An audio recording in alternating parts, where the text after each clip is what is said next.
en Bogotá, en el apartamento de María Victoria Uribe, una antropóloga que para nosotros en REC es un honor poder entrevistar, porque realmente no solo su trabajo nos ha influido muchísimo y es fundamental para todo aquel que está interesado en trabajar conflicto y violencia en Colombia, sino porque su voz, una voz además de una mujer que trabaja estos temas desde un lugar tan distinto, es muy inspiradora para nosotros. María Victoria, muchas gracias por estar aquí con nosotros.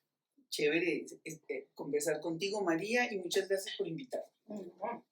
Entonces, como es siempre, como te decía, y aquí en REC lo que hacemos nosotros es que nos gusta presentar un poco a la pensadora. Nos gusta saber cuál fue el recorrido que te llevó a terminar trabajando los temas que trabajas, qué es lo que te impulsa hoy en día, cómo ves tú ahora en retrospectiva lo que has hecho hasta ahora y para dónde vas. Más o menos eso es de lo que vamos a hablar. Ese es el itinerario. Sí. Listo. Entonces, ¿por qué no nos cuentas un poco el comienzo? ¿Qué fue lo que te llevó a trabajar, a convertirte en antropólogo? Pues mira, realmente yo soy arqueóloga. Yo estudié arqueología en México y ejercí arqueología hice tesis de maestría en arqueología, hice mi tesis de pregrado en arqueología, pero me desesperé de trabajar con muertos, de estar, la arqueología es una ciencia muy especulativa, tú no puedes comprobar ninguna hipótesis, entonces me aburrí y realmente yo me metí a hacer una maestría en historia y luego un doctorado en historia en la Universidad Nacional y ahí yo me enruté a la violencia, pero fue por una cosa muy precisa y fue un encuentro en un cementerio de pueblo con una mujer que después mataron los paramilitares, que me llevó al pueblo, me llevó al cementerio y me mostró. No voy a contar la anécdota porque se nos va toda la entrevista en eso, pero me mostró un cementerio claramente partido en dos. Y ahí descubrí que dos tumbas correspondían a gente que había muerto de muerte violenta, un guerrillero y una muchacha que la había descuartizado la madrastra. Y esas dos tumbas eran muy bonitas, estaban muy arregladas, tenían flores. Y yo le dije a Yasmina, oye, ¿y estas tumbas por qué no están del lado donde están las tumbas arregladas? Me dijo, porque murieron de muerte violenta. Le dije, y me dijo, por eso son milagrosas, por eso hacen milagros. Entonces, el chip aquí, cháquete, me dijo, ¿usted qué está haciendo en la arqueología cuando lo que tengo que trabajar es la relación entre lo sagrado y la violencia? Y yo comencé por ahí, la relación entre la violencia y lo sagrado. Y de ahí, pues hice matar, rematar y contramatar. Analicé las masacres pensando en Durkheim, básicamente, y pensando en antropólogos clásicos. Y después, pues escribí Antropología de la Inhumanidad por solicitud de una amiga, Andu Fourmantel. Yo no sé si tú has oído hablar de ella, es una filósofa francesa. No. Bueno, Andu Fourmantel se mató hace 6 meses. Una muerte muy trágica, se ahogó en el mar. Y ella me pidió, me dijo, escriba una cosa sobre la violencia en Colombia. Yo escribí Antropología de la Inhumanidad y después la editorial Norma compró los derechos en español y lo publicó aquí en Colombia.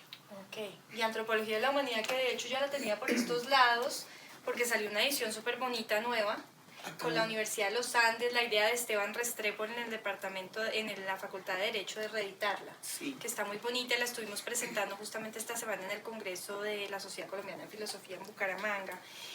Una cosa que a mí me llama mucho la atención de Antropología de la Inhumanidad, Toya, y que tú dices ahora que te aburriste de trabajar con los muertos, me parece muy diciente que lo hayas dicho así, porque yo siento con que los muertos. tu trabajo justamente, pero no es trabajar con muertos para dejarlos muertos, sino justamente para traerlos nuevamente a la vida, para darle una voz a unas muertes que de lo contrario hubieran quedado silenciadas. Yo decía el día del lanzamiento de este libro en Bucaramanga que la Toya siempre tiene en su cabeza la imagen del ángel de la historia, de Benjamin, que es el cuadro de Klee, que tú lo tienes ahí, siempre en tus notas, y yo siempre te veo que lo piensas y de hecho lo resalta, ¿no? Ella lo tiene y lo resalta con sus marcadores, lo sigue pensando. En el caso de esta imagen, yo digo, en el caso del trabajo de la Toya, además con esta imagen, la mirada del ángel se vuelve una mirada femenina, una mirada hacia atrás, que sabe que no puede recoger todo lo que está desperdigado y sin embargo no renuncia a pensarlo, a traerlo de vuelta, a que no se nos vaya del todo. Sí, pero ahí está la diferencia con la arqueología. La arqueología estudia muertos de hace muchísimos años. Yo estudio muertos recientes, yo puedo hablar con los parientes, puedo hablar con los familiares, puedo conocer los objetos que pertenecieron a esos muertos. ¿Sí me entiendes? Entonces es mucho más fácil rescatarlos del olvido y rescatarlos, digamos, de la indiferencia social. Entonces, sí, hay algo de eso en mi trabajo, esa necesidad. Y Benjamin ha sido un inspirador fundamental en eso, la necesidad de traer a los vencidos y ponerlos en escena, que están muy invisibilizados, digamos. Yo creo que Benjamin también en otro sentido, Toya, y es el hecho de que para Benjamin es tan importante no solo la violencia, sino el modo como la violencia busca representarse a sí misma, que yo pienso que por eso Benjamin es tan importante para quienes trabajamos violencia en Latinoamérica y en general en la poscolonia, porque se vuelve ese lugar en el que la violencia busca modos teatrales de representarse, que es lo que tú también, a lo que tú atiendes mucho en Antropología de la Inhumanidad. Sí, este libro nuevo, que yo estoy muy feliz de que haya salido la segunda edición, porque la primera edición se agotó muy rápidamente y la gente lo pide mucho, ese libro. Este toma algunas cosas de matar, rematar y contramatar. Sobre todo toma los esquemas de los cortes. Vuelvo sobre los cortes y vuelvo sobre la clasificación corporal que tenían los campesinos en la época de la violencia. Esta edición es una edición aumentada en ese sentido y reevaluada en algunos puntos. Yo había hablado de la animalidad, de la animalización, y ahora soy mucho más cauta con eso de la animalización a raíz de conversaciones con Ángela Uribe, que ella considera que esos seres humanos que animalizan los perpetradores son seres humanos. Siempre, nunca dejan de ser seres humanos, y en la representación que se hacen los perpetradores son seres humanos. Entonces, ahí replanteo un poquito el asunto de la animalización, pero básicamente es el mismo texto del 2004. Toya, y tú desde el 2004 hasta acá, ¿qué sientes que ha cambiado en tu trabajo, pero al mismo tiempo, cuáles fueron, digamos, cuáles las consecuencias de haber hecho un trabajo como este para tu modo de pensar y acercarte a la violencia en Colombia, con respecto a lo que tú veías que otras personas hacían, con respecto a lo que tú misma habías aprendido estudiando historia? Pues mira, cuando yo publiqué en el 2004 Antropología de la Inhumanidad, el tema de las masacres era un tema que en Colombia nadie quería mirar. O sea, yo me acuerdo conferencias donde se desocupaba el auditorio. Cuando yo empezaba a mostrar los diagramas de los cortes y hacer un análisis, la gente se horrorizaba y la gente no quería saber de eso. Hoy en día la gente tiene muchísimo más interés, y yo pienso que el proceso de Justicia y Paz tiene mucho que ver con eso. Yo creo que Justicia y Paz nos enseñó a los colombianos a mirar un poco las cosas de frente. Pero cuando yo escribí el libro realmente era un tema rarísimo. A mí me consideraban medio morbosa, que porque, sí, o sea, que yo por qué me ocupaba de esas cosas, como que la gente no entendía muy bien. Ahora sí la gente entiende, porque ya todo el mundo sabe que la guerra colombiana es una guerra de masacres. Sí. Eso ya nadie lo pone en duda. Pero digamos, cuando se hizo el libro sí era una cosa extraña. ¿Y qué te llevó a ti a atender a ese lado tan específico de la violencia? Yo he tenido desde joven un interés muy fuerte, muy marcado por esa delgada línea roja que existe entre la vida y la muerte. Yo me iba a cirugías de corazón abierto, y me iba a los anfiteatros. Yo siempre me ha interesado ese límite que es absolutamente ínfimo entre vida y muerte. Entonces, ese ha sido un tema que a mí me ha interesado siempre. Yo no le tengo ningún miedo a la muerte. La muerte me parece que es parte de la vida. Yo viví en México muchos años, soy muy mexicana, estoy casada con mexicano. Esta casa está llena de cosas mexicanas, y para los mexicanos la muerte es una presencia que está ahí, siempre está ahí.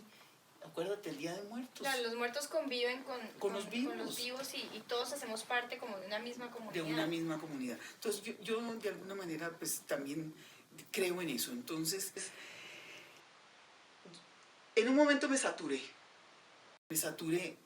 sobre todo me saturé estando en el grupo de memoria histórica, porque ahí nos tocó oír cosas tremendas y reconstruir casos durísimos, y yo dije, no más, no quiero saber de una masacre más, no, y ahí fue que salté al tema de las mujeres. Sí. Y hice esta investigación que siguió siendo sobre la violencia, que es el tema que a mí me interesa mucho, pero en este caso las percepciones femeninas de la violencia. Y entonces ahí publiqué el libro Hilando Fino. Que aquí está, también lo tenía, porque es que es un libro además que la portada es tan diciente, ¿no? Con la grieta de Salcedo, y ahora Antropología y la Humanidad sale con Atrabiliarios, que son las dos imágenes, y Esteban Restrepo en la introducción de Antropología y la Humanidad de esta nueva edición compara tu mirada y como la intención y el carácter de tu obra con la obra de Doris Salcedo, y dice, hay algo allí en el modo como representando, relatando, volviendo a contar la violencia, pero desde otros ojos, desde otra mirada, rescatamos algo que lo contrario quedaría escondido, ¿no? Una denuncia. Mira, esa analogía que hace Esteban Restrepo a mí me llena de felicidad, porque es realmente la única persona que se ha dado cuenta que sí, que hay un paralelo muy fuerte, digamos, en las miradas que podemos tener Doris Salcedo y yo, porque lo mío es una estética del horror. Siempre ha sido una estética del horror, y ahí Esteban fue muy perceptivo y se dio cuenta, y por eso él hace la analogía, ¿no? Sí, y que yo creo que la estética va por dos lados. Por un lado, tú atiendes al modo como el horror se representa, pero por ejemplo en el caso de Hilando Fino, lo que yo siento que haces tú en este trabajo es que tú logras representar y darle una narrativa a ese horror relatado por una voz que es la voz de la niña que ahora, la niña que vivió la violencia y que ahora se ve a sí misma desde el lugar de la mujer ya mayor, que recuerda, y tú logras recoger todo eso y darle forma, que es lo que yo siento que Doris hace también con su trabajo, cómo darle forma a ese relato que de lo contrario es, por un lado podría ser incomprensible y por el otro horrorizante. Sí, pero ahí tienes la culpa tú, porque tú me presentaste a Adriana Cabarero, y Adriana Cabarero con ese texto tan lindo que tiene de storytelling, pues fue para mí muy diciente de cómo puedes, porque a partir de una entrevista, que puede ser una entrevista desilvanada, que no necesariamente tiene un hilo conductor, estas mujeres tuvieron un hilo conductor y hicieron un relato bastante cronológico, pero podrían haber estado brincando de un lado al otro, pero leyendo a Adriana Cabarero, bueno, y a otras teóricas que han trabajado sobre el testimonio, sí, me di cuenta que la mirada de la mujer adulta, que es la que yo entrevisto, mujeres de 85 años, esa mirada de esa mujer adulta a la niña que fue, es muy interesante, porque la niña está lejísimos en el tiempo, pues está a más de 70 años de distancia. Sí. Sin embargo, esa niña está como si estuviera ahí al lado de ellas. O sea, hay como una continuidad muy, muy interesante entre la mujer adulta y la niña. Una continuidad a veces cuando yo te escucho hablar de este tema entre continuidad y descontinuidad, ¿no? Porque en todo caso sigue la niña allí y por el otro lado la mujer mayor vivió toda una vida que la niña no hubiera podido ni siquiera imaginar a la que tenía que enfrentarse. Exactamente. ¿Y cómo fue esa experiencia de empezar a trabajar con voces femeninas? Porque entonces es el encuentro de tu mirada femenina sobre una violencia que se ha relatado sobre todo de modo masculino en Colombia y sobre los muertos hombres, que son muy protagonistas, y ahora más bien es tu mirada femenina sobre voces y miradas femeninas de esa misma época. Sí, precisamente porque yo de alguna manera hice parte en la fase tardía de los violentólogos. Yo era realmente, creo que la única mujer que había ahí, todos eran hombres. Y yo salí muy, muy, muy golpeada y muy resentida, porque lo que yo decía nunca tenía importancia. Sí. Nunca tenía importancia. O sea, lo que decía era una cosa menor. Recuerdo haber escuchado a alguno de estos personajes decir, no, es que las mujeres no tienen capacidad de pensamiento abstracto. A mí no se me olvida eso. No se me olvida. Entonces yo quedé muy aburrida con los hombres y con las voces masculinas sobre la violencia, muy aburrida, y decidí explorar todo el lado femenino de la violencia. Por eso, mis teóricas son mujeres, Sí. son básicamente mujeres, las protagonistas de las historias son mujeres, y realmente las interlocutoras han sido mujeres. Ujú. Incluso para el trabajo anterior, porque incluso la persona que te llevó a querer hacer este trabajo, como nos contabas al principio, es una mujer con la que hablaste en un cementerio. Exactamente, exactamente, pero tiene mucho que ver esa indiferencia y un poco ese desprecio que en general, no voy a decir que es de todos, pero en general con las mujeres que incursionamos, digamos, en ciertos temas, ¿no? Siempre podemos decir ciertas cosas, pero hay otras cosas que no interesan y que nunca se escuchan. O el tipo de preguntas que se hacen son distintas y por ser distintas no se consideran importantes. Claro, porque es que las mujeres tenemos una mirada sobre la cotidianidad que a los hombres no parece interesarles mucho. Y sí, son miradas diferentes, son miradas diferentes. Toya, hablando un poco de eso y yendo un poco más adelante en lo que estás haciendo ahora, yo estoy súper interesada en este libro que va a salir, del que tú me has hablado tanto y que haces con alguien que se graduó. Con Felipe Urueña, sí. Eso, que él se graduó de filosofía en la Universidad Él del hizo una Rosario. maestría en filosofía en la Universidad del Rosario. Yo fui jurado de su tesis. Sí. Y cuando la tesis es sobre Avi Barbour y sobre Didi Uberman. Y la tesis es un collage que yo cuando vi ese collage, un montaje, que yo cuando vi ese montaje quedé en shock. Es decir, eso es una cosa tan potente, las imágenes son tan potentes, y lo que él hace ahí es poner una serie de imágenes que no tienen mayor relación las unas con las otras, pero al ponerlas juntas, estableces una serie de relaciones que a mí me deslumbraron. Entonces yo le dije a Juan Felipe, oye Juan Felipe, ¿por qué no hacemos algo juntos? Y él me dijo, claro que sí. Y entonces nos metimos a mirar todas las representaciones y autorrepresentaciones que se han hecho de las FARC. Y tomamos cuatro momentos que consideramos que son muy importantes: Marquetalia, la Uribe, el Caguán y La Habana.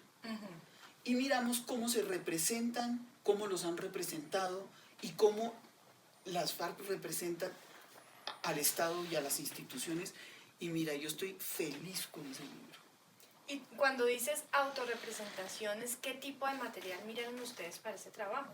Pues mira, miramos básicamente material de las FARC, miramos resistencia, miramos unos cómics que hicieron ellos y unos panfletos, y miramos las representaciones que hace El Tiempo, El Espectador, El Siglo, la revista Semana. Tenemos como un amplio espectro, digamos, de donde tomamos las caricaturas. Sí, pero es tremendamente revelador.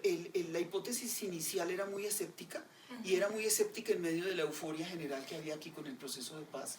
Nosotros nunca creímos que dejaran entrar a las FARC. Y en el libro analizamos cuáles son las dificultades para entrar. Sí, para entrar en el proceso de... No, para entrar en el Estado Social de Derecho. Ok. Para volver, como ser reinsertados a la Sí, sociedad como civil. volver, exacto, como ser reinsertados. Y sí, el libro dio en el clavo, es impresionante como dio en el clavo. Es que es interesantísimo, me parece que Antropología y la Inhumanidad haya salido en el 2004 y sea en el 2005 que se haya firmado la Ley de Justicia y Paz, que es el momento justamente, como tú decías, en donde vuelve a salir a la luz, y sale a la luz quizás realmente por primera vez en Colombia, el horror y la crueldad de la violencia desde un punto de vista que ya nadie puede negar. Exacto. Y ahora tú estás sacando un libro precisamente justo después del acuerdo con La Habana, en el que te estás preguntando qué es lo que ha hecho que no podamos imaginarnos a este país con las FARC como parte de la sociedad civil, y mostrando cómo es que esas representaciones quizás además nos han llevado a impedir imaginarnos en la sociedad civil. Sí, es un poco la conclusión a la que llegamos con Juan Felipe, es que los estereotipos que se han construido son tan sólidos y tan fuertes y tan arraigados que es muy difícil deshacerlos. Entonces, los estereotipos son de bandidos fascinerosos, gente salvaje, gente que siempre ha estado afuera, que no hace parte del Estado Social de Derecho, y la entrada, y lo estamos viendo ahorita, la entrada ha sido sumamente difícil, claro. La entrada ha sido llena de obstáculos, Y en ese sentido el libro me parece que es muy oportuno. No, pues ojalá, y ojalá ayude a cambiar esos imaginarios, porque hasta que no cambiemos esos imaginarios, nada se va a lograr, digamos, desde el punto de vista ya de implementación. Bueno, y antes de despedirnos, Toya, a mí me gustaría que nos contaras, después de este libro, ¿qué sigue? ¿Cuál es el siguiente proyecto? Mira, vamos a hacer con una antigua alumna mía que hizo una maestría en Alemania, que se llama Andrea Molano. Vamos a hacer un proyecto bien especial, deriva de un interés que yo tengo desde hace muchísimo tiempo, de entender por qué en Colombia los criminales construyen entidades e identidades fantasmáticas. Estoy hablando de los alias, por ejemplo, sí, pero no solamente de los alias, sino recursos, por ejemplo, como los de Popeye. Popeye es un youtuber que es muy exitoso, que tiene como 4 millones de seguidores, wow, y él oscila entre la legalidad y la ilegalidad. Entonces lo que queremos analizar ahora son los recursos performáticos, miméticos, del lenguaje, que utilizan los criminales para oscilar entre la legalidad y la ilegalidad. Y por el otro lado queremos estudiar por qué la sociedad colombiana es tan permisiva con los criminales, por qué los ensalza, por qué las series de televisión más exitosas son sobre narcos, sobre criminales, sobre bandidos. Vamos a mirarlo de los dos lados. Okay. Ese es el próximo proyecto. No, pues sí, me parece que en todo caso la línea sigue siendo, y me interesa muchísimo ver en tu trabajo eso, la atención al modo como la violencia se representa a sí misma. Eso me parece clave. Creo que eso realmente resume tu trabajo desde Antropología de la Inhumanidad hasta este nuevo proyecto que además está pendiente de ser escrito. Exactamente. Pues muchas gracias, Toya, por tu tiempo, a ti, por habernos dedicado este espacio. A ti, muchas gracias a los muchachos que están detrás de las cámaras, sí, y ojalá haya quedado buena la entrevista. Esperemos que sí. Muchas gracias.